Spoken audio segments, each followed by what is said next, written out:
பிரிண்டட்ஸ் நேயர்களுக்கு வணக்கம். இது சின்ன தம்பி பெரிய தம்பி.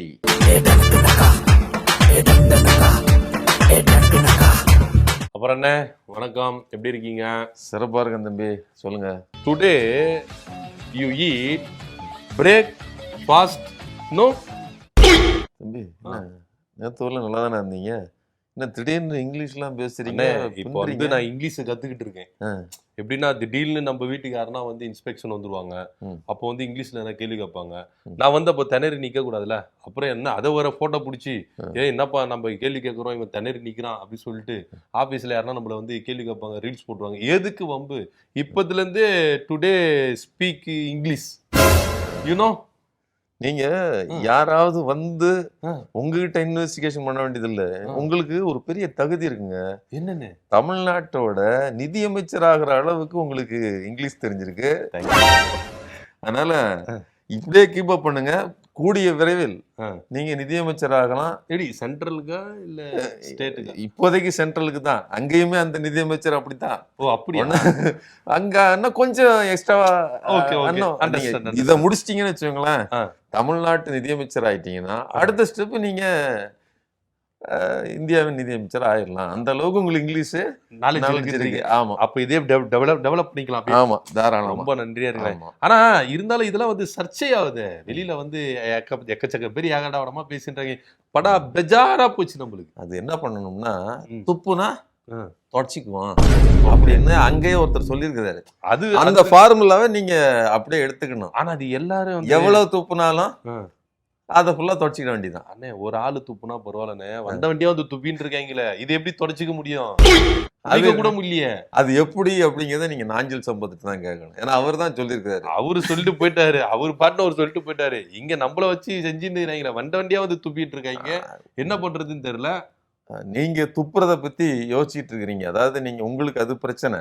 எங்களுக்கு என்ன பிரச்சனை அப்படின்னா, ஒரு அரசு பள்ளியில படிக்கிற மாணவன் அவங்கள வந்து ஹைரார்கி படி ஒரு உயரத்தின் அடிப்படையில கூட பின்னாடி உட்கார வச்சிருப்பாங்க. உங்களுக்கு தெரியும், வரிசையில நிக்க விட்டா பின்னாடி வந்து உயரமா இருக்கிற பையன் பார்க்க முடியும், வாத்தியார் சார் இருக்காங்கன்னா பார்க்க முடியும், அதனால பின்னாடி வச்சிருப்பாங்க. போர்டுல என்ன எழுதி போடுவாங்க. ஆமா, இவங்க என்ன பண்றாங்கன்னா, முன்னாடி இருக்கிறவங்க எல்லாம் வந்து புத்திசாலி, பின்னாடி இருக்கிறவங்க எல்லாம் மக்குங்கிற மாதிரியான ஒரு டேம் அந்த அம்மா வந்து பேசுறாங்க. அப்ப சட்டமன்றத்துக்குள்ள அது அங்கே பின்னாடி ஃப்ரண்ட் பெஞ்ச் பேக் பெஞ்ச் எல்லாம் இருக்குல்லண்ணே, அதுக்காக சொல்றேன். சட்டமன்றத்துல அங்க இருக்கும். அவங்களுடைய புத்திசாலித்தனத்தின்படி அவங்க சொல்ற கணக்குப்படி பார்த்தோம்னா, முதல் வரிசையில் இருக்கக்கூடிய சட்டமன்றத்தில் இருக்கவங்க புத்திசாலிங்க, பின்னாடி இருக்கவங்க எல்லாம் யார்? நீங்களே. ஒருவேளை அமைச்சர் அவங்க சொல்ற மாதிரி இருக்குமோ? இருக்கலாம், இருக்கிறதுக்கு வாய்ப்பு இருக்குது. அது ஒன்றும் பிரச்சனை இல்லை. ஆனா இருந்தாலும் முட்டு கொடுக்கறதுக்குனே பல அமைச்சர்கள் வருவாங்கண்ணே. இப்போ நம்ம பள்ளி கல்வித்துறை அமைச்சர் எடுத்துக்கோங்க. என்ன சொல்றாரு, அக்கா ஸ்தானத்துல இருந்து அந்த அவங்க கேள்வி கேட்டாங்க, ஒரு ஆடியோவோ வீடியோவோ எதுவுமே வரவே இல்லையே, அக்கா ஸ்தானத்துல இருந்தா கேட்டாங்க, இதெல்லாம் பெருசுப்படுத்த வேண்டாம் அப்படின்னு சொல்லிட்டு போயிடுறாரு. அக்கா ஸ்தானத்துல இருந்து எவ்வளவு இழிவுபடுத்தலாமா? அக்கா ஸ்தானத்துல இருந்தா இன்னொரு விஷயம் தெரியுமா, பிள்ளைகள் சின்ன பிள்ளைல இருந்தா அக்காவனா திருப்பி பேசிடும். ஆமா, உனக்கு அறிவு இருக்கான்னு. ஆமா, நடக்கிறது இல்லையா? ஆனா அக்காவை ஏன்னா தங்கச்சி, அக்கா தங்கச்சி சண்டையில நாங்க பாத்துக்கிறோம். அப்ப அந்த மாதிரி எல்லாம் நாங்க ட்ரீட்மெண்ட் கொடுக்கறதா இருந்தா அக்கா தாங்குவாங்களா அப்படின்னு நீங்க பாத்துக்கணும். ஏன்னா நாங்க அக்காவையும் ஒரு மாதிரி தான் ட்ரீட் பண்ணுவோம், அண்ணனையும் ஒரு மாதிரி தான் ட்ரீட் பண்ணுவோம். இப்ப நீங்க அண்ணன் தம்பி விளையாட்டு, நீங்க நான் வந்து உங்க வீட்டு புள்ள அண்ணன்னு சொல்லிட்டீங்க அப்படின்னா, அண்ணனை செர்ரா தம்பி அண்ணா அப்படின்னு சொல்லி அண்ணனை எப்படி டீல் பண்ணணுமோ அப்படிதான் டீல் பண்ணுவான். சரி, சரிங்களா? அதுக்கு நீங்க தயாராகிக்கணும். சரி, இது இப்படி எல்லாம் இப்படி போயிட்டு இருக்கலானே. இந்த ஆட்சியில ஏகப்பட்ட சட்ட ஒழுங்கு பிரச்சனையும் வந்திருக்கு. இத முதல்ல ரெடி பண்ணுங்கப்பா, இதுல கவனத்தை செலுத்துங்கப்பா. உங்க துறையை எப்படி நீங்க கொண்டு வர போறீங்க, மக்களுக்கு எப்படி ஆட்சி கொண்டு வர போறீங்க, இதுல நீங்க டெவலப் பண்ணுப்பானா ரீல்ஸ் எடுக்கிறதுல எப்படி நம்ம டெவலப் பண்ணுவோம், எப்போ நம்ம வந்து எல்லாரும் மத்தியில பேசணும், பேசும் பொருளாகும், இதை பத்தியே இவங்க நினைப்பா இருக்குது. ஆட்சியில எப்பதான் கவனம் செலுத்துவாங்க? ஆட்சியவா நீங்க சொல்லி கொடுத்தீங்கன்னா, அதாவது கத்துக்கிட்டதுக்கு டைம் கொடுங்க தம்பி. எதா இருந்தாலும் கத்துக்கணும் நாங்க, சரிங்களா? நீங்க எந்த அவசரப்படாதீங்க. கத்துக்கிட்டு நாங்க வந்த உடனே என்ன ஸ்டெப் போட்டு ஆடி நடிச்சிட்டோமா என்ன, பல வருஷங்கள் எடுத்துக்கிட்டோம்ல. எங்க அப்பா எங்களுக்கு வந்து பல பணத்தை இறக்கி என்னெல்லாமோ செஞ்சு கொடுத்தாரு. அதே மாதிரி மக்களாகிய நீங்கள் வந்து கொஞ்சம் பொறுத்துக்கணும், அவசரப்படக்கூடாது. எங்களுடைய பெர்ஃபார்மன்ஸை பார்க்கணும்னா பின்னாடி காலம் உங்களுடைய பின்னாடி காலத்துல நாங்க வேற மாதிரி செய்வோம். அது வந்து நீங்க பொறுத்து தமிழ்நாடு பின்னோக்கி போயிருக்காங்க. அப்புறம் இவங்க வந்து என்னத்த பின்னாடி வந்து செய்ய போறாங்க. அதாவது தம்பி சில விஷயங்கள் நீங்க பேசும்போது உண்மையிலே அதாவது இதை சிரிக்கிறதா அழுறதான்னு கூட தெரிய மாட்டேங்குது. ஏன்னா சட்டம் ஒழுங்கு பிரச்சனையில நாம வந்து எந்த கத்துக்கிட்டதுக்கு எத்தனை நாள் கொடுக்கறது? அவங்க கத்துக்கிட்டதுக்கு நாள் கொடுக்கன்னு கேட்குறாங்க. ஒரு ஆட்டோ டிரைவர் அவர் சொல்றாரு, நான் பின்னாடி வந்து சவாரி செய்யறதுக்கு ஆட்டோ கத்துக்கிடுறதுக்கு நாள் கொடுங்கன்னு நான் வந்து ஆட்டோ டிரைவர் பின்னாடி கேட்க முடியுமா அப்படின்னு கேட்கிறாரு. அப்படி கேட்கறதா இருந்தா நீங்க உட்காருவீங்களா? கேட்கறவங்க உட்காருவாங்களா? கன்ஃபார்ம் உயிர் முக்கியம்ல. ஒரு ஆளு 2 ஆள் வச்சு ஓட்டிட்டு இருக்கிற ஆட்டோ டிரைவரே உங்களுக்கு உயிர் முக்கியம்னு, அதாவது பின்னாடி சவாரி செய்யறவன நினைக்கிறான்னா, இவ்வளவு பெரிய நாடு, இந்த நாட்டுல கரண்ட் பிரச்சனை இருக்குது, தண்ணி பிரச்சனை இருக்குது, மேகத்தாட்டு பிரச்சனை இருக்குது, மொழி பிரச்சனை இருக்குது, நீட்டு பிரச்சனை இருக்குது. இத்தனைக்கும் பொறுப்பா இருக்கக்கூடிய ஒரு அரசு, அந்த அரசு நடத்துற ஒரு முதலமைச்சர், இவர்கள் எல்லாம் சேர்ந்து எங்களுக்கு ஒரு 6 மாசம் டைம் கொடுங்கன்னு கேக்குறாங்க. கொடுத்தாதான் என்ன தப்புன்ற நானு கொடுத்து பாப்போமே. கேக்குறாங்களா 6 மாசத்துக்கு அப்புறம் வச்சுப்போம் கச்சேரி. ஏன் இப்ப நீங்க அவசரப்படுறீங்க? ஏற்கனவே மேகத்தாட்டு விவகாரத்துல என்ன நிலைமையில போயிட்டு இருக்குன்னு உங்களுக்கு தெரியும். இன்னொன்னு, நம்ம இன்னைக்கு முதலமைச்சர் அன்னைக்கு வந்து கீழே நின்று கேட்டாப்ல. ஆமா, நிதி விவகாரத்திலாம் வந்து நீங்க வந்து கல்வி உரிமையெல்லாம் நீங்க கேட்டு பெறக்கூடாது, கொடுக்க வேண்டியது அவங்களுடைய கடமை, கேட்க வேண்டியது உரிமை. அதாவது ஏதோ போர்க்குரல் எழுப்பணுமா? இன்னைக்கு என்ன பண்ணிட்டு இருக்காரு அப்படின்னா ஒத்தரம் கொடுத்துட்டு இருக்காங்க. கேட்டுட்டே இருக்கிறாங்க. இருங்க, அதுக்குள்ளேயும் அவசரப்படுறீங்க. ஒரு ஒரு ஃப்ளோல வர வேண்டாமா? கேட்டுட்டே இருப்பாங்க, கொடுப்பாங்க, வெயிட் பண்ணுங்க. அதுக்கு தானங்க இங்க வந்து எல்லா வேலையும் வந்து செஞ்சுக்கிட்டு இருக்காங்க. உங்களுக்கு நிதி வருமா, எங்க திட்டத்துல செயல்படுத்துங்க சொல்றாங்க, செஞ்சுட்டு தானே இருக்கிறாங்க. அப்புறம் என்ன தருவாங்க, வெயிட் பண்ணுங்க. அப்போ எல்லாத்துக்கும் இதுதான் மாற்றம். இன்னைக்கு நம்ம வந்து மாற்றம்னு சொன்னாங்க இல்லையா, இதைத்தான் நாம மாற்றம்னு பார்த்துட்டு இருக்கிறோம். உண்மையிலேயே அந்த பசங்களுக்கு, அங்க ஸ்கூல்ல இருக்கிற பசங்களுக்கு நடந்தது இழிவுபடுத்துறாங்க மட்டும் இல்ல, ஒட்டு மொத்தமா நம்மளை இழிவுபடுத்துறாங்க, நம்ம பிள்ளைங்களை இழிவுபடுத்துறாங்க. இப்படிதான் நம்ம பார்க்கணும். இதெல்லாம் இந்த ஆட்சி அவலெல்லாம் இப்படி இருக்குது, அதை விடுங்க, நம்மளுக்கு அதை பத்தி மேட்டர் கிடையாது. கூட்டணிக்குள்ள அமைக்க போறோம் அப்படின்னு சொல்லிட்டாங்க. ஆனா கூட்டணி அமைக்க போறோம்னு சொன்னதுக்கே இன்னைக்கு வெடிச்சு சதறாங்க. நம்ம திருமாவளவன் எடுத்துட்டீங்கன்னா அங்கிட்டு ஒரு பேச்சு, இப்படி வெளியே வந்தோடனே இங்கிட்ட ஒரு பேச்சு அப்படின்னு சொல்லிட்டு மாறி மாறி பேசினே இருக்கிறாரு. எதுக்கு இந்த மாற்றம் அப்படின்னு தெரியல. செஞ்சோற்று கடன் தீர்க்க சேராத இடம் சேர்ந்து வஞ்சத்தில் வீழ்ந்தாயடா கர்ணா, வஞ்சகன் கண்ணனடா அப்படின்னு சொல்லுவாங்க. இங்க யாரு கண்ணன் யாரு கர்ணங்கிறது நமக்கு சொல்ல வேண்டியது இல்ல. ஆனா உண்மையிலேயே செஞ்சோற்று கடன் ஒண்ணு இருந்திருக்குங்கிறது மட்டும் நமக்கு தெரியுது. ஆனா அதுல விழுந்ததுங்கிறது ஒரு பெரிய படுகொலியில விழுந்திருக்காங்க அப்படிங்கிறது மட்டும். ஏன்னா அன்னைக்கு இந்த நெருக்கடி அவர்களுக்கு இருப்பதனால்தான் நேத்து ஒரு பேச்சு, இன்னைக்கு ஒரு பேச்சு, நேத்து ஒரு பேச்சு, இன்னைக்கு ஒரு பேச்சு. பாவம், நான் உண்மையிலே வந்து அண்ணன் திருமாவர்களை பார்த்து வருத்தப்படுறேன்.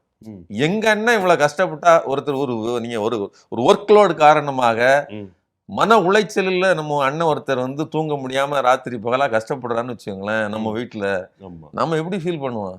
சார், எப்படி இருந்த மனுஷன் இன்னைக்கு வந்து இப்படி ஒரு நெருக்கடியில மாட்டிட்டு இருக்காரு. அது ஓகே, நீங்க அப்படி உண்மையா இருக்கிற அண்ணனுக்கு ஃபீல் பண்ணலாம். இவரு தான் மாத்தி மாத்தி யோசிச்சுட்டு ஓடுறாரு. இவருக்கு எப்படி நம்ம ஃபீல் பண்ணுவோம்? மாத்தி மாத்தி யோசிக்கிறதுக்கு காரணமே இந்த பிரஷர் தாங்கிறேன். அதாவது நீங்க நல்லா யோசிச்சுக்கங்க. இவரை உள்ள வச்சுக்கிட்டே இவர் என்ன சொல்றாரு, நான் வந்து இந்த கட்சி விட்டு போக மாட்டாங்க, இந்த ஆட்சி கவிழ்றதுக்கு விடமாட்டேன்னு அவரு பிடிக்கிறாரு. நீங்க பிடிங்க, நாங்க வேற ஆளை அதாவது நாங்க வேற பர்ஸ பாத்துக்கிட்டுதான் அப்படின்ட்டு.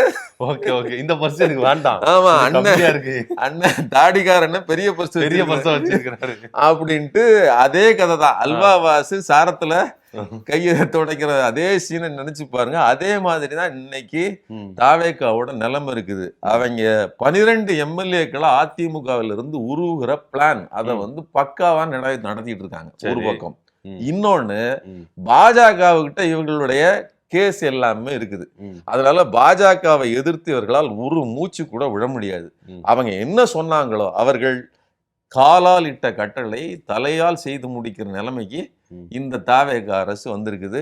அதனால திருமாவளவன் அவர்களை பொறுத்தவரையிலும் இன்னைக்கு வந்து 2 விதத்துல ஒரு பிரச்சனை என்னன்னா, ஒரு பக்கம் ஆட்சியில் பங்கு அப்படிங்கிற பேர்ல உள்ள போயிருக்கிறாரு. ஆமா. உள்ள இருந்தா நீங்க ஆட்சியில் பங்கு வேண்டான்னு இவர் வெளியில வர முடியாது. அப்படி வந்தாருன்னா இவர் வருவாரு, அவர் கூட இருந்தவர் வருவாரா? யாரும் வரமாட்டாங்கல்ல. நீங்க போங்கண்ணே, நாங்க இருந்துக்கிறோம், அப்புறம் என்ன உங்களுக்கு அப்படின்ற மாதிரி. நீங்க போங்க, நான் பாத்துக்கிடுறேன், சமூக நீதியும் மத்த எல்லாத்தையும் நான் வந்து விஜய்க்கு நான் ப்ரொவைட் பண்றேன் அப்படின்னு சொல்லி வன்னிய அரசு இருந்துக்கிடுவாப்புல. அப்ப விடுதலை சிறுத்தைகள் ரெண்டா பிளக்கிறது வாய்ப்பு இருக்கு. ஆமா, இப்ப நீங்க நல்லா கவனிச்சுக்கங்க. கட்சியை வளர்ப்பதற்கு, சமூக நீதியை நிலைநாட்டுறதுக்கு, மக்களுக்கு நல்லது செய்யறதுக்கு அப்படின்னு போயிட்டு இன்னைக்கு கட்சிய இழக்கிறதுக்கு நிலைமைக்கு வந்து சேர்ந்திருக்காப்புல. அதனால இந்த ஃப்ரஸ்ட்ரேஷன்ல தான் அண்ணன் மாத்தி மாத்தி பேசிட்டு இருக்காப்புல. அது ஆக்சுவலா இப்படி நம்ம எடுத்துக்கிட்டாலும் இங்க அன்புமணி அவர்களுக்கு வந்து மரியாதை கொடுக்குறாங்கல்ல. ஏன் இந்த கவனிப்பு, ஏன் இவ்வளவு அரவணைப்பு அப்படின்னு. ஏன்னா வெளியே வந்து வாசல் வரைக்கும் வந்து அழைச்சிட்டு போறாரு புசி ஆனந்த் அவர்கள். ஏன் இது விஷயம் நடக்குது? ஒருவேளை விசிகாவுக்கு ஒரு மிரட்டலா என்ன அப்படின்னு நம்மளுக்கு ஒரு குழப்பமா இருக்குல்ல. நீங்க இது வந்து இதே ஒரு சீன், இப்படி ஒரு நிகழ்வு திமுக கூட்டணியில இருக்கும்போது, விசிகா அப்படி இருக்கும்போது ஒரு அமைச்சர் ஒன்னும் வேண்டாம் துரைமுருகன் அவர்கள் அப்படின்னு நடந்துகிட்டாருன்னு வச்சுக்கோங்க, என்னென்ன பேசியிருப்பாங்க. இந்நேரம் சோசியல் மீடியாவில் தாவேக்காவின் சிறுத்தைகள் பாசறை வந்து எப்படி பொங்கிருப்பாங்க, கண்டிப்பா உணர்ச்சி பூர்வமா எப்படிலாம் செஞ்சிருப்பாங்க. இன்னைக்கு ஏன் அவர்களால் செய்ய முடியல அப்படிங்கிற கேள்வியை நம்ம கேட்கணும். ஏன்னா இன்னைக்கு வந்து சகல விதமாகவும் அவர்கள் ஒரு நெருக்கடிக்குள்ளாயிருக்காங்க அப்படிங்கிறத பார்க்க முடியுது. ஸோ இந்த இடத்துல வந்து என்னால் இதை வந்து சிரிக்கவோ இதாக பேச முடியல. இது வந்து ரொம்ப சீரியஸான மேட்ரு.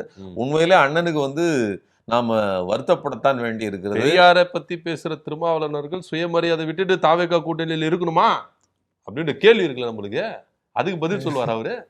சுயமரியாதை அண்ணன் மற்றவங்களுக்கு கற்றுக் கொடுத்தாரே தவிர அவரு கத்துக்க அதுக்கு ஊருக்கு தான் உபதேசம், எனக்கு கிடையாது உபதேசம். இல்ல அது அதாவது ஒரு சிறு கட்சி, நாம இந்த வார்த்தைகள் எல்லாம் பேசக்கூடாது. அவர்களுக்குன்னு ஒரு சர்வைவல் இருக்குது. ஆனால் அவர்கள் எடுக்கிற முடிவுகள் அவர்களுக்கு சாதகமா இல்லைங்கிறது என்னுடைய கருத்து. இன்னைக்கு வந்து நீங்க உள்ள போயிட்டீங்க, இப்போ உங்க கையாலேயே இப்போ அம்பேத்கர் என்ன சொன்னாரு, என் கையாலேயே பார்ப்பனர்கள் அவர்களுக்கு தேவையான சட்டங்களை அதாவது வலதுசாரிகள் அவர்களுக்கு தேவையான சட்டங்களை எழுதிக்கிட்டாங்கன்னு சொன்னாரு. அதே மாதிரி இன்னைக்கு உள்ள இருக்கிறீங்க, அதிகாரம் வேணும் அப்படிங்கிற ஒரு காரணத்துக்காக இன்னைக்கு உங்களுடைய கட்சி ஆட்களையே உள்ள வச்சுக்கிட்டு உங்கள் கையாலேயே உங்களுக்கு எதிரானதை செய்வதற்கு வேலை நடந்துட்டு இருக்குது. உங்க கண் முன்னாலேயே அதிமுகவை பிரிச்சு இழுத்துட்டு வராங்க, நாளைக்கு நமக்கு வேலை இருக்குமா, அதெல்லாம் ரெண்டாவது. பாமகவை நேரடியா பேசுறாங்க, அது பகிரங்கமா நடக்குது. எப்படி நடக்குது பாருங்க. வெறுமனே இப்போ மேகத்தாட்டுல அணை கட்டுறாங்க, அது குறித்து தான் கொண்டு போய் இவரு கோரிக்கை கொடுக்கிறாரு. இவரு அவசர அவசரமா போய் பாக்குறாரு. யாரு?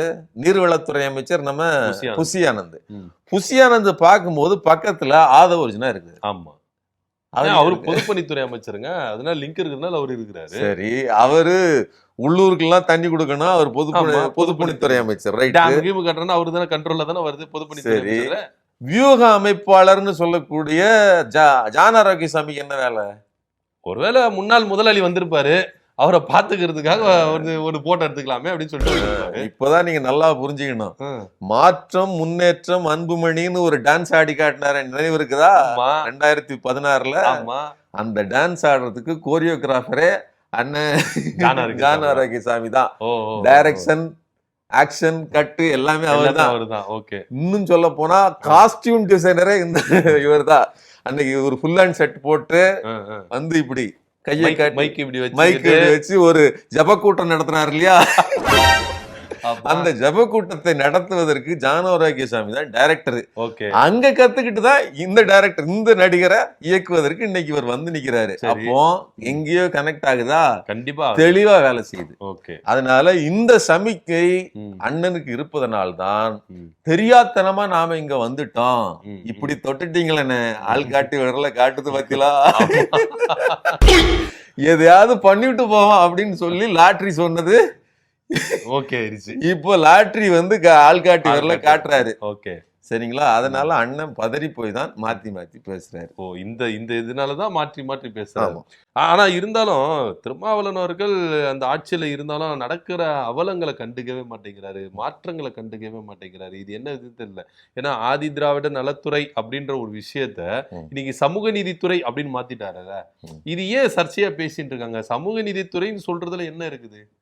நல்ல நல்ல பேர் தானே, இது வச்சுட்டு போக வேண்டியதுன்னா எதுக்கு இதை சர்ச்சையா பேசுறாங்க? அப்பான்னு சொல்றத சித்தப்பான்னு சொல்றேன், இல்லைன்னா மாமான்னு சொல்றேன். இதுல என்னங்க மாற்றம் நீங்க கேக்குறீங்க? அப்பா எப்படி சித்தப்பா மாமா முடியும், மாமா முடியும்? அப்பானா அப்பாதான், அது வேற மாதிரி ஆயிடாதா?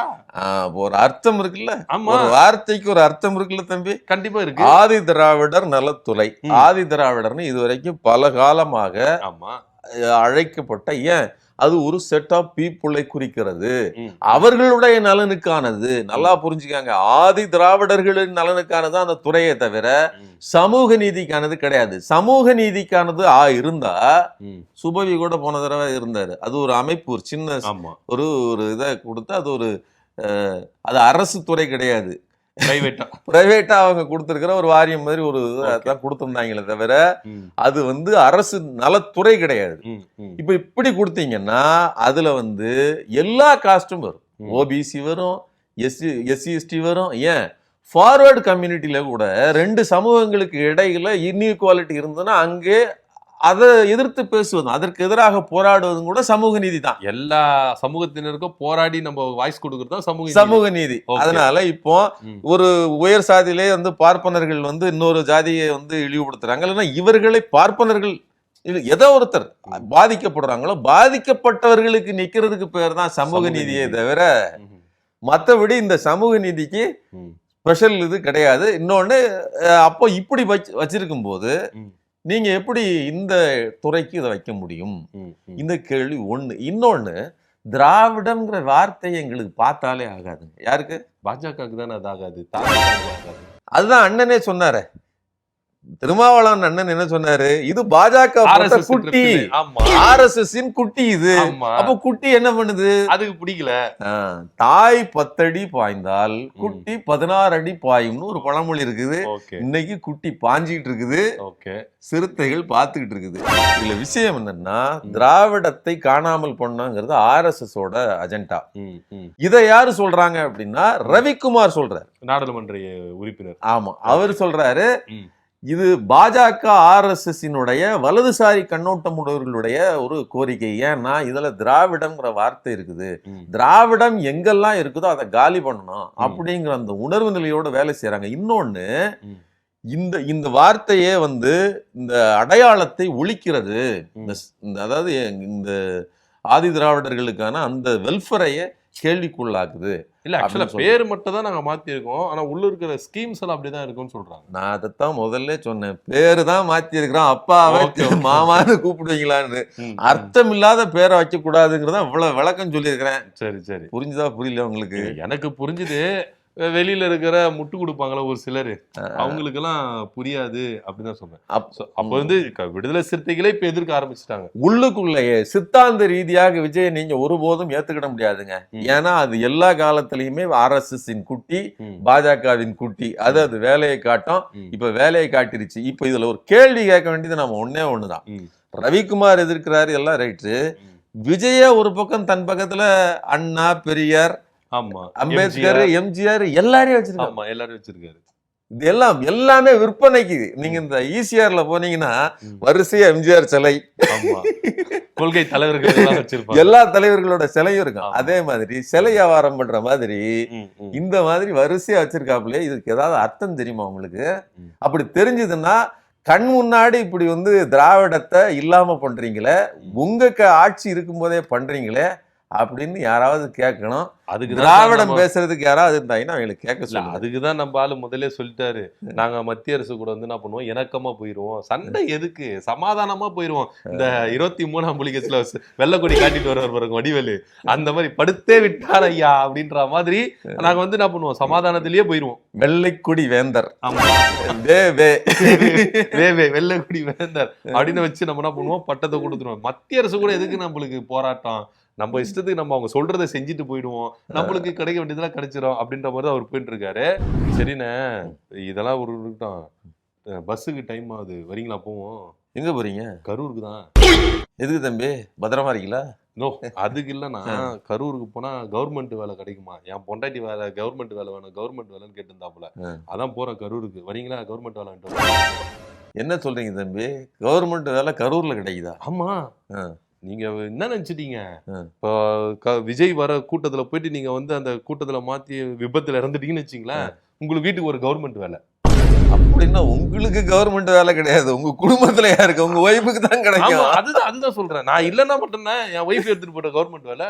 இப்ப அதுதானே நடக்குது. 41 பேர் இறந்ததுக்கு கவர்மெண்ட் வேலை கொடுக்குறாருல, அப்ப நானும் போயிட்டு நான் கேள்வி கேட்கறேன்னா, ஏங்க கவர்மெண்ட் வேலை பாக்குறதுக்கு பொழுதன்னைக்கும் படிச்சு வேப்ப மரத்து அடியில கோச்சிங் சென்டர்ல விடிய விடிய படிச்சு ராப்பகலா காத்து கிடக்குறான். 35-40 வயசானாலும் எப்படியாவது கவர்மெண்ட் வேலைக்கு தான் போயானும் கொள்ள பேர் லட்சக்கணக்கான இளைஞர்கள் இருக்கிறாங்க. நீங்க என்னடான்னா அவங்களாம் வந்து விவரம் பத்தல, இன்னும் அப்டேட் ஆகவே இல்ல. புக்கை வச்சு படிச்சுக்கிட்டு டே நைட் உட்காந்து படிச்சுக்கிட்டு கோச்சிங் சென்டர் எதுக்குன்றேன். கரூர்ல போனா இல்ல விஜய் கூட எதனா மீட்டிங்ல போயிட்டு இறந்துட்டேன்னா கவர்மெண்ட் வேலை கச்சிட போகுது. இதெல்லாம் எதுக்கு? நான் இப்ப பாருங்க அசால்ட்டா கிடைக்குது பாருங்க. அப்போ 2வது டேர்ம், இப்போ அடுத்த விஜய் வந்து கரூருக்கு போறாரு. 2வது டேர்ம்ல உங்களுக்கு வாய்ப்பு அதிகமா இருக்குங்கிறீங்க. கரூர் 2.0 அப்படி வச்சு நாங்க போவோம். போயிட்டு என்ன பண்ணுவோம், எங்க வீட்டு கவர்மெண்ட் வேலையும் கொடுப்போம். ஒரு எப்படியோ ஒரு 10 லட்சம் 20 லட்சம் கொடுப்பாங்களா, அவ்வளவுதான், லைஃப் செட்டில்டு இல்ல. வேலையில உங்களுக்கு தன்னம்பிக்கை இருக்கோ இல்லையா? நம்பிக்கை இருக்கு இல்லையா? விஜய் வந்தா கன்ஃபார்ம் அதுல நம்பிக்கை இருக்கு. அதுல நம்பிக்கை இருக்கு. பாத்தீங்களா மக்களே, கொஞ்சம் எச்சரிக்கையா இருங்க. உங்களுக்கு வேலை வேணுமான்னு பாத்துக்கங்க. நம்மளுக்கு உயிர் முக்கியமா வேலை முக்கியமா? எங்களுக்கு வேலை தான் முக்கியம் அப்படின்றதுல எந்த வித மாற்று கருத்து இல்லை. இந்த கரூர் விவகாரத்திலேயே இன்னொரு விஷயத்தை நீங்க எடுத்துட்டீங்கன்னா, சிஎம் வந்து கரூருக்கு போகக்கூடாது, அதாவது உங்களுக்கு எல்லாம் வேலை கிடைக்க கூடாது அப்படின்னு தடுக்கிற இடத்துலயே திமுக இருக்குது. மக்களுக்கு நல்லது செய்யற இடத்துல திமுக இல்லவே இல்லை போல இருக்கு. அது சிஎம் போகக்கூடாது அப்படி இப்படின்னு சொல்லிட்டு என்ன பண்ணா கேஸ் போட்டாங்க. கோர்ட் என்ன பண்ணிச்சு, திமுக தலையில் நச்சுன்னு ஒரு கொட்டு போட்டுச்சு. அதெல்லாம் சொல்ல முடியாதுப்பா, அவங்க வந்து என்ன பண்ணுவாங்க, சிஎம் வந்து பாதிக்கப்பட்டவங்களை பார்க்க போறாங்க, அதுல இருந்து நாங்க தலையிட முடியும், நாங்க தலையிட முடியாது, தயவுசெய்து இது வந்து அரசியல் மேடாக்காதீங்க அப்படின்னு சொல்லிட்டு திமுக கண்டனம் தெரிவிச்சு போயிடுச்சு. இது உங்களுக்கு தெரியுமா? திமுக மொக்க வாங்கிடுச்சுல கோர்ட். அது மட்டும் தான் சொன்னிச்சா? நீங்க முழுசா அந்த இதெல்லாம் பாத்தீங்களா? எங்களுக்கு எது வேணுமோ அது மட்டும் தான் நாங்க எடுத்துப்போம், தேவையில்லாததுல எங்களுக்கு எதுக்கு? ஆதவர் சொன்னா என்ன பேசினாரு பொது வழியில? எங்களுக்கு கரூர்ல தீர்க்கப்பட வேண்டிய ஒரு கணக்கு இருக்குது, அந்த கணக்கை நாங்க தீர்த்துருவோம் அப்படின்னு பேசினாரு. அதையும் சேர்த்து தான் இந்த விஷயத்துல மென்ஷன் பண்ணியிருந்தாங்க, அதுக்கு சேர்த்து தான் இதுக்கு போயிருந்தாங்க. அதுதான் இருக்கிறதுலே பிரச்சனையே. அதாவது இன்னைக்கு நீங்க உங்களுக்கு ஒரு பொலிட்டிக்கல் மோட்டிவேஷனோட அவர்களுக்கு நலத்திட்ட உதவிகள், அது போக அரசு வேலை, இவ்வளத்தையும் கொண்டு போய் கொடுத்துட்டு நீங்க உள்ளாட்சி தேர்தலுக்கும் சேர்த்து எல்லா பிரச்சாரத்தையும் பண்ணதுக்கு தான் இந்த வேலையெல்லாம் ஜூலைக்கெல்லாம் பண்றீங்க. இது எல்லாத்தையும் சேர்த்து தான் பண்றீங்க அப்படின்னு தான் அவங்க வந்து இதை வந்து இது அரசியல் ஆக்குறாங்க. உண்மையிலேயே அரசியல் பண்றது யாரு? தாவேகா தான் பண்ணுது அப்படின்ட்டு இதை தூக்கிட்டு போனாங்க திமுக. ஆனா அங்க சொல்லப்பட்டது உண்மை. நீங்க வந்து கோர்ட் வந்து இவர்களை கண்டிச்சுது, நீங்க வந்திருக்க கூடாது அப்படின்னு. உண்மையிலேயே கோர்ட் சொல்றதுக்கு சரிதான், இவர்கள் வரக்கூடாது. ஒரு பொது வழியில அதுவும் ஒரு கோர்ட்டுக்கு ஒரு வந்து கேஸ் வந்து கோர்ட்ல இருக்கும்போது, அதுவும் சிபிஐ வழக்காக அது விசாரணையில் இருக்கும்போது ஒருத்தர், அதுவும் அந்த சிபிஐ விசாரணைக்கு உட்பட்ட ஒருத்தர் A2 பல முறை போயிட்டு வந்திருக்காரு. போயிட்டு எதையோ பெரிய சாதனை படைச்ச மாதிரி கை காட்டு டாட்டா காட்டு வர்ற ஒருத்தர் கணக்கு தீர்க்க போறேன்னு சொல்லி சவால் விடுறாருன்னா இது எந்த விதத்துல சரி? எங்களுடைய இன்வெஸ்டிகேஷனுக்கு இது சரி கிடையாது, எங்களுக்கு இடையூறா இருக்கும், இவங்க அதிகாரத்தை துஷ்பிரயோகம் பண்ணுவாங்கன்னு சொல்லி யார் சொல்லியிருக்கணும்? சிபிஐ சொல்லியிருக்கணும், திமுக சொல்லக்கூடாது. இல்ல கணக்கு தீர்ப்பாங்க, கணக்கு தீர்ப்பாங்க. ஒருவேளை போனாட்டி கரூருக்கு போகும்போது டீ இல்லைன்னா பேலன்ஸ் வச்சுட்டு வந்தாரா நாத வருதுனா கணக்கு தீர்க்க போன, ஒருவேளை கணக்கு தீர்க்க போறேன்றாரு, டீ கடையில எதனா பேலன்ஸ் வச்சுட்டு வந்து கடன் வச்சுட்டு வந்துருப்பாரு. அண்ணன் வந்து டீ கடையெல்லாம் வாங்க மாட்டாரு, டீ எல்லாம் வாங்க மாட்டாரு, டீ கடையே வாங்கிடுவாரு. அது வாங்கிடுவாரு, அது தெரியும். கரூர்ல போனால அப்படி எல்லாம் கணக்கு வைக்கிற அளவுக்கு எல்லாம் அவருடைய நிலைமை இல்ல. அதனால உண்மையிலேயே ஆக்ஷன் யார் எடுக்கணும்னா சிபிஐ தான் எடுக்கணும். இந்த விவகாரத்துல அவங்க செஞ்ச வேண்டிய வேலையை செய்யாதனால திமுக போய் அங்க வழக்கு கொடுத்தது. இன்னொன்னு அவங்க என்ன சொல்லியிருக்காங்கன்னா, இந்த கணக்கு தீர்க்கணும்னு நீங்க பேசியிருக்காருல்ல, இதுக்கு நீங்க அவதூறு வழக்கை இவரு தாக்கல் பண்ணுங்க, தனியா ஒரு வழக்கா போடுங்க அப்படின்னு நீதிபதிகள் உச்ச நீதிமன்றத்துல சொல்லியிருக்காங்க. இது ரொம்ப முக்கியமானது. ஏன்னா திமுக செய்ய வேண்டியது இதுதான். இது உண்மைதான், அது கரெக்ட் தான். ஏன்னா உண்மையிலேயே இதற்கு களத்தில் இறங்கி பேச வேண்டியது ஆதவ அர்ஜுனாவை அடக்க வேண்டியது சிபிஐ தானே தவிர திமுக கிடையாது. ஆனா இவர்கள் அவதூறு வழக்கு போடலாம்னு சொல்லியிருக்காங்க. அதனால கண்டிப்பா ஆதவ அர்ஜுனா மேல அவதூறு வழக்கு பாய போகிறது, நடவடிக்கை எடுக்க போறாங்க. இவரு கரூருக்கு போனா போட்டோம், கவர்மெண்ட் வேலை குத்தா கொடுக்கட்டும், அதை பத்திலாம் எனக்கு கவலை கிடையாது. ஆதவ அர்ஜுனா மேல அவதூறு வழக்கு போடுறாங்க போடல, அதுவும் எனக்கு கவலை. முதல்ல விஜய் தலைமையிலான ஆட்சி கவுத்துருவாங்களா இல்ல நீடிக்குமா அப்படின்றது மட்டும் தான் இப்ப கேள்வியா இருக்குது. ஏன்னா ஏற்கனவே திமுக, அதிமுக, பாஜக ஒன்னா சேர்ந்து போய் என்ன பண்ணிருக்கிறாங்க, ஆளுநர் மாளிகையில கேஸ் கொடுத்துட்டாங்க. ஐயா குதிரை பேரம் நடக்குது, என்னதுன்னு கொஞ்சம் விசாரிங்கன்னு சொல்லி ஆளுநர் கிட்ட கொடுத்துருக்காங்க. இப்ப ஆளுநர் ஏதோ 167 பயன்படுத்த போறாராமே, அரசியலமைப்பு சட்டத்தில் பிரிவு அவருக்கு ஏதோ பவர் இருக்குதாம, அதை பயன்படுத்தினாருன்னா இந்த ஆட்சி நீடிக்குமா கவுந்துருமா என்ன ஒன்னும் புரியலையே. ஆளுநர்கிட்ட கொடுத்துருக்காங்க. ஆளுநர் இவர்களுக்கு ஏத்த மாதிரி இவர்கள் கொடுத்தா ஏற்று அதை முழுவதுமாக படிக்கக்கூடிய அளவிற்கு இவர்கள் இணக்கமா இருக்கிறாங்க. அவங்க நடவடிக்கை எடுத்து, அதுவும் பாஜக இவர்கள் மேல் நடவடிக்கை எடுத்து இவர்களை தூக்க போறாங்களா? இது ஒரு அரசியல் ஸ்டண்ட்டுங்க. அதாவது விஜயினுடைய ஆட்சியெல்லாம் கவிழ்ப்பதற்கு பாஜக விரும்புவதில்லை. இன்னும் சொல்றதா இருந்தா விஜய் அவர்கள் ஆராதிக்கிறாங்க. நாங்கள் வீழ்த்த முடியாததை, எங்களால் சாதிக்க முடியாததை எங்களுடைய நீதி சாதிச்சுட்டு நேத்து நீ சாதிச்சு நாங்க போராடிட்டு இருந்தோம். கழகங்கள் இல்லாத தமிழகம், திராவிடம் இல்லாத தமிழகம்னு நாங்க சொல்லிட்டு இருந்தோம். கழகங்கள் இல்லாத தமிழகத்தை நீ உருவாக்கிட்ட. சமத்துவம் இல்லாத தமிழகம், சமூக நீதி இல்லாத தமிழகம், அந்த தமிழகம், இந்த தமிழகம், எல்லா தமிழகமும் வெற்றி தமிழகத்துக்கிட்ட போயிருச்சு. எல்லாமே வெற்றி தமிழகத்திட்ட போயாச்சு. தமிழ்நாடு வெற்றி தமிழ்நாடு ஆயிருச்சு. ஆமா, அதனால அவர்கள் நினைத்ததை இவர்கள் செய்து முடிச்சிட்டதுனால இந்த ஆட்சியை ஒருபோதும் கவிர விட மாட்டார்கள். அதனால இந்த கோரிக்கைகள்ல அதுல பாஜகவும் சேர்ந்து வந்திருக்கு அப்படிங்கிறது ஒரு நகை முரண், ஆக்சி முரண்னு சொல்லுவாங்க இல்லையா, அதே மாதிரியான ஒரு முரண். இது ஒரு முரண்பாடான ஒரு நடவடிக்கை. ஏன் அதை செய்யறாங்க அப்படின்னு சொன்னா அவர்களுக்குள்ள இருக்கக்கூடிய அந்த டீல் தெரிஞ்சிடக்கூடாது. நம்ம தான் பட்டவர்த்தனமா தெரியுது. பல்வேறு விஷயங்களில் இந்த தாவேக அரசுக்கு ஆதரவாகத்தான் பாஜக இருக்கிறது. பாஜகவுக்கு மிக அனுகரணையாக, மிக, அதாவது இப்படி கொண்டாங்க கொடுத்தா மாதிரி ரொம்ப பின்னி பிணைஞ்சிருக்கிறாங்க. அது வெளிப்படையாக தெரிகிறது. இவர் தான் பேசிட்டு இருந்தாரு, நீங்க ரகசிய உறவுல இருக்கீங்க. நாங்க அதை எதுக்கு சொல்லிருக்காப்லன்னா, திமுக நீங்க ரகசிய டீலிங்ல இருக்கீங்க, நாங்க நாங்க நேரடி டீலிங்ல, நேரடி தொடர்புல இருக்கோம், நேரடி தொடர்புல இருப்போம். வேணா போட்டோவே வெளியிடுவான், இன்ஸ்டாகிராம்ல கேக் வெட்டி போட்டோ கூட வெளியிடுவான். பாத்துக்கங்க, எதிர்கட்சிகளுடைய ராஜதந்திரங்கள் மட்டும் வீணாக போய்விட்டதோ. ஆமா, இனிமேல் பாஜகவோட எங்களுக்கு ரகசிய டீலிங் எல்லாம் கிடையாது, நேரடி டீலிங் தான். நேரடி டீலிங் தான். அதனாலதான் எல்லாத்தையும் பாஜகவுக்கு கதை திறந்து உட்கார்ந்துருக்காங்க. ஆமா, அதனால இந்த ஆட்சி கவிழ்ப்பு எல்லாம் சாத்தியமே இல்லை. அதனாலதான் கூட்டணி கட்சியான தாவேகா முதற்கொண்டு மற்றவர்கள் எல்லாம் அச்சப்படுறாங்க. இது நம்ம கட்டுப்பாட்டில் இல்லை, நம்மளால முடியவும் முடியாது அப்படின்னு இவங்களுக்கு இப்பதான் புரிஞ்சிருக்குது. நம்ம ஆரம்பத்திலே சொன்னோம், உள்ள போனீங்கன்னா உங்களுக்கு எந்த மரியாதையும் இருக்காதுன்னு. இப்பதான் கொஞ்சம் புரிய ஆரம்பிச்சிருக்காங்க. ஆனால் மற்றபடி திமுக இதுல எதிர்த்து நடவடிக்கை எடுத்துக்கொண்டிருக்கிறது. அது சோபிக்கலைங்கிறது தான் என்னுடைய நடவடிக்கை. சரிண்ணா, நீங்க 1000 சொன்னாலும் நான் கரூருக்கு கிளம்புறேன், வரீங்களா இல்லையா? டைம் ஆகுது, போயிட்டு வாங்க தம்பி. நீங்க உங்களுக்கு உங்க வீட்டுல ஒருத்தருக்கு அரசு வேலை கிடைப்பதற்கு வாழ்த்துக்கள். நாளைக்கு சந்திப்போம் கண்டிப்பா. நாளைக்கு நீங்க எப்படி? நாளைக்கு உங்களை ஆவியோட தான் சந்திக்கணும். வருவேன், நாளைக்கு நிச்சயமா வருவோம். நாளைக்கு மக்கள் கிட்ட நான் என்னென்ன எக்ஸ்பீரியன்ஸ் நடந்து சொல்லிட்டு பேசுவோம். சரிங்களா? நன்றி, வணக்கம். நன்றி, வணக்கம்.